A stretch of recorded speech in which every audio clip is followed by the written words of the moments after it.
उनके चरण चंबुक करती है, ऐसे करती है। मोदी जी आगे ना, नमस्कार नमस्कार, बड़ा भाग्य हमारे जो आप हमारे स्टूडियो में पधारे। रोजगार मेला लग रहा है, नौकरियां बांट रहे हैं पीएम। लग रहा है मैम, कहाँ पे लग रहा है? आप चलिए वहाँ पे, हमको मेलवा में लेकर चलिए। 10,000 नौकरियां बांटी गई है। 2 करोड़ रोजगार कहाँ है? 2 करोड़ रोजगार हर साल कहाँ है? नियुक्ति मोदी जी कंधों पे हमारे थोड़ा भार दीजिए। बेरोजगार दिवस के दिन ही हमें रोजगार दीजिए। पकौड़ा और भगौड़ा 2 ही योजना प्रधानमंत्री की इस देश में लागू हुई है, तीसरी कोई योजना नहीं आई है। नमस्कार, आप देख रहे हैं DSV, मैं हूं आपके साथ तफीसा, और आज चर्चा करने के लिए, बात करने के लिए मेरे साथ अनुराग ओझा मौजूद हैं, जिनसे लगातार हम चर्चा करते रहते हैं। लेकिन आज प्रधानमंत्री नरेंद्र मोदी का जन्मदिन है, मीडिया से लेकर ट्विटर पर उनको शुभकामनाएं दी जा रही है, देश खुशियां मना रहा है। लेकिन वहीं एक बड़ी संख्या में आज ही के दिन बेरोजगारी दिवस मनाने पर युवा मजबूर है, या कह सकते हैं कि युवा आज के दिन को बेरोजगारी दिवस कहते हैं। चर्चा करते हैं, अनुराग ओझा मेरे साथ हैं। अनुराग जी, तमाम चीज़ों पर चर्चा करूंगी, राजनीति पर भी आऊंगी, इंडिया वर्सेस एनडीए पर भी आऊंगी, लेकिन पहले बताइए कि प्रधानमंत्री नरेंद्र मोदी को आपने शुभकामनाएं दी कि नहीं दी? हाँ, मैंने ट्विटर पे भी दिया है, ट्विटर पे दिया है अंतर्राष्ट्रीय जुमला दिवस और बेरोजगारी दिवस की हार्दिक शुभकामनाएं। बेरोजगारी दिवस कहाँ से आ गया? जुमला दिवस क्यों कह रहे हैं? जुमला दिवस क्योंकि प्रधानमंत्री जी 73 साल के हो गए हैं और 73 साल में सिर्फ और सिर्फ जुमले के अलावा कुछ नहीं किया है, और युवाओं के लिए 73 शब्द भी नहीं बोला है, तो उसे जुमला दिवस नहीं हो तो और क्या कहेंगे मैडम, बताइए आप। युवाओं को अपनी सबसे बड़ी ताकत कहते हैं, शक्ति है देश की। मैडम देखो, शक्ति युवाओं की शक्ति, युवाओं को इन्होंने रोजगार नहीं दिया, युवाओं को लुभाने के लिए इन्होंने 2 करोड़ रोजगार का वादा किया था, जो इनका वादा झूठा साबित हुआ, और युवाओं ने ठान लिया कि अब इसे हम बेरोजगार दिवस मनाएंगे। प्रधानमंत्री से हमने कहा कि मोदी जी हम आपको वोट देंगे, आप हमें रोजगार देंगे, उन्होंने कहा हम आपको जुमला देंगे। हमने कहा मोदी जी हम आपको वोट देंगे तो आप हमें शिक्षा देंगे, उन्होंने कहा नहीं हम आपको लाठी देंगे, आपको हम संघ का झंडा देंगे। अब मैडम बताइए, इसको हम जुमला दिवस और बेरोजगारी दिवस ना मनाए तो क्या मनाए, बताइए। रोजगार मेला लग रहा है, नौकरियां बांट रहे हैं पीएम। लग रहा है मैम, कहाँ पे लग रहा है? आप चलिए वहाँ पे, हमको मेलवा में लेकर चलिए। 10,000 नौकरियां बांटी गई है। 2 करोड़ रोजगार कहाँ है? 2 करोड़ रोजगार हर साल कहाँ है? नियुक्ति पत्र ही देंगे, रोजगार नहीं देंगे। ए मोदी जी कंधों पे हमारे थोड़ा भार दीजिए। बेरोजगार दिवस के दिन ही हमें रोजगार दीजिए, रोजगार दे दे। आज ही के दिन क्यों कहते हैं कि बेरोजगारी दिवस है? आज ही क्यों चुनते? मैडम क्योंकि बेरोजगार पैदा करने वाला नरेंद्र मोदी, और उसी दिन वो भी पैदा हो गया, तो बेरोजगार दिवस तो मनाएगा ना आज ही। मैडम एक चीज बताइए कि हम शिक्षा दिवस मनाते हैं, हाँ, हम बाल दिवस मनाते हैं, बड़े बड़े लोगों का मनाते हैं, लेकिन आज के समय पे हम जुमला दिवस और बेरोजगार दिवस इसलिए मनाते हैं क्योंकि प्रधानमंत्री जी सिर्फ उसी पे काम करते हैं। लेकिन युवाओं के लिए startup India, stand up India की क्रांति देश के अंदर चल रही है, और आप कह रहे हैं कि रोजगार। मैडम तेज बोलिए, इतना बेरोजगारी है कि कान में आवाज नहीं जा रही है।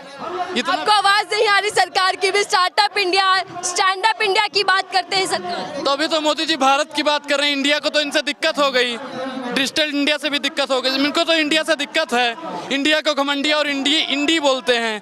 अब मैडम आपने 2-3 इंडिया का ही गिनवा दिया, भारत उसको बोलिए ना, दस्तावेजों में बदलिए, बदलोगे। ट्विटर पे तो ट्रेंड कर रहा है पीएम मोदी ऑफ भारत, यानी कि पीएम ऑफ भारत चल रहा है। मैडम भारत वाला तो नहीं, इंडिया ही चल रहा है, हमने तो इंडिया वाले प्रधानमंत्री को दिया है जुमला दिवस की बधाई। भारत वाला जब बनेगा तब देखा जाएगा। अच्छा, पकोड़े तल रहे हैं आप, मैंने देखा कुछ लोग पीछे साथी पकोड़े तलकर याद दिला रहे हैं कि रोजगार दे दीजिए। दिक्कत क्या है? रोजगार तो है, पकोड़े तलना। मैडम पकौड़ा और भगौड़ा 2 ही योजना प्रधानमंत्री की इस देश में लागू हुई है, तीसरी कोई योजना नहीं आई है। अरे भैया 4 बजे हमसे मिलिएगा, हम केक भी काटेंगे जुमला दिवस का, आइएगा मैडम कवर करने। केक काट कर बधाइयाँ देंगे? बिल्कुल बिल्कुल, जुमला दिवस है मैडम, जब बड़का हमारा जन्मदिन होता है हम केक काटते हैं। अब मोदी जी का जन्मदिन है, झूठा का जन्मदिन है, फेंकू का जन्मदिन है, इतिहास का सबसे बड़ा झूठा जो प्रधानमंत्री हुआ है उसका जन्मदिन है, महिलाओं को सबसे ज्यादा परेशान करने वाले का जन्मदिन है, युवाओं को पकौड़ा योजना करने वाले का जन्मदिन है, तो उसके जन्मदिन पे हम बधाई नहीं देंगे? आपको दिक्कत हो रही है मैडम? हमें दिक्कत नहीं, हम ये पूछ रहे हैं कि बेरोजगारी की आप बात कर रहे हैं, रोजगार को लेकर सरकार दावा कर। मैडम 7.5% से ज्यादा बेरोजगारी है आज, और प्रधानमंत्री जी ने कहा था कि युवाओं को हम रोजगार देंगे। जब पूर्ववर्ती सरकार हुआ करती थी मैडम, यहाँ पे 43 करोड़ से ज्यादा लोगों के पास रोजगार था, ये हम नहीं कहते हैं, CMI की रिपोर्ट कहती है, और आज 41 करोड़ से कम लोगों के पास में रोजगार है। अब बताइए जुमला दिवस है या नहीं है, बताइए। हर दिन युवा, केंद्र सरकार विफल हो गई रोजगार देने।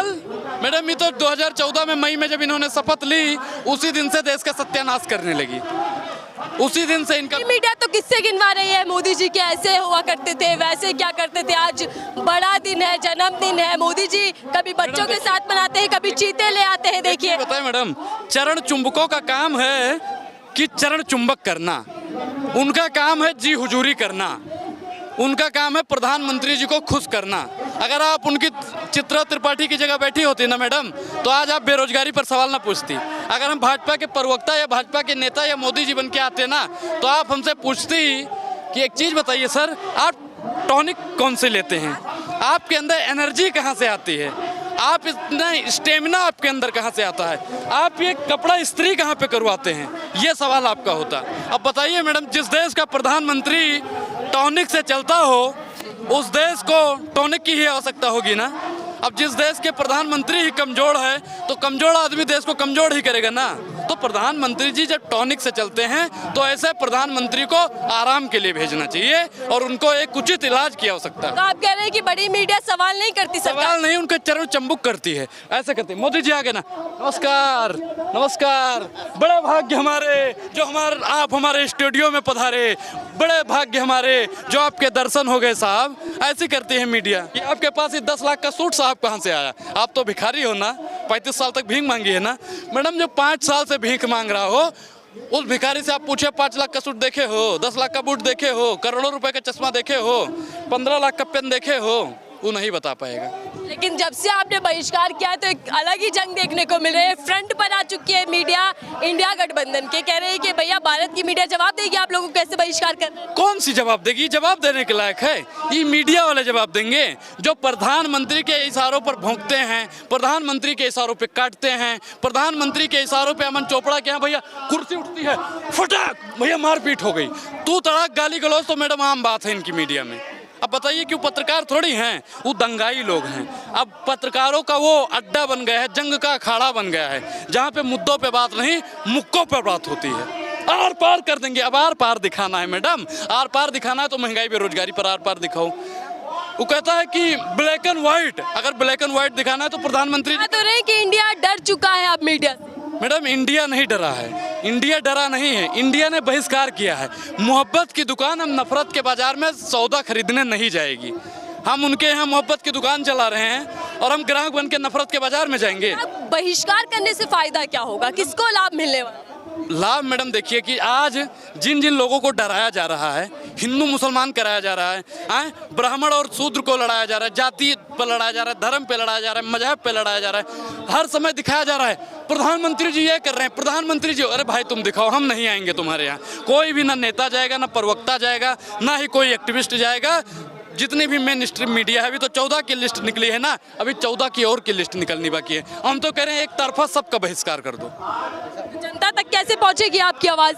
मैडम जनता तक हमारी आवाज़ सोशल मीडिया से पहुंचेगी। सोशल मीडिया ही सच्चा मीडिया है और सोशल मीडिया ही अल्पसंख्यकों का मीडिया है, बहुजनों का मीडिया है, ब्राह्मणों का मीडिया है, जो सब कुछ जितनी भी मीडिया है वो सोशल मीडिया है। अच्छा अनुराग, मीडिया से लेकर भाजपा के नेता तक कह रहे हैं इंडिया अलायंस, इंडिया नहीं कह रहे वो लोग। चीज बताइए, चौथी पास राजा कहो या अनपढ़ कहो, बात तो एक ही है। जिस देश का राजा अनपढ़ होगा उसको हम पढ़ाने के लिए स्कूल खोलेंगे, हैं, जैसे फूले ने खोला था। पहले कहा करते थे आई डोट एंड डोट, और अब कह रहे हैं इंडिया अलायंस, यानी कि डर लग रहा है क्या सरकार? मैडम भारतीय जनता पार्टी और मोदी जी पूर्ण रूप से डर गए हैं और प्रधानमंत्री जी का जो पीए है ना, प्रधानमंत्री जी रात में चौंक जाते हैं। जैसे रात में कहते हैं ना कि बेटा सो जाने तो ठाकुर गब्बर सिंह आ जाएगा, तो प्रधानमंत्री जी सपने में देखते हैं और उनका पीए कहता है कि मोदी सो जा नहीं तो राहुल गांधी आ जाएगा, मोदी सो जा नहीं तो इंडिया अलायंस का कोई नेता आ जाएगा।